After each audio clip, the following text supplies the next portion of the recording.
uChikunga ululeka abashayeli kuba bahlolele ezempilo baphumule uma sebekhathele emgwaqweni. Uphinde wagcizelela ukuthi kubalulekile ukuthi abashayeli bagcine ibanga phakathi kweloli nemoto encane.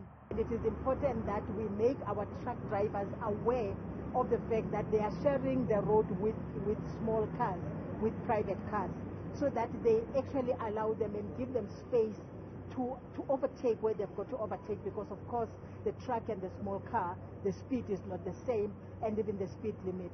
Kulo mkhankaso bokhona neminyango wezemigwaqo nowezempilo eGauteng.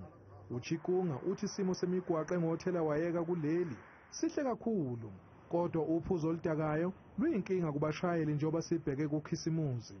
We are so worried about the fact that we are approaching yet another very long Christmas weekend, because the 25th is on Monday, it's a holiday, the 26th is on Tuesday, is a holiday, and you have got Sunday and you have got Saturday.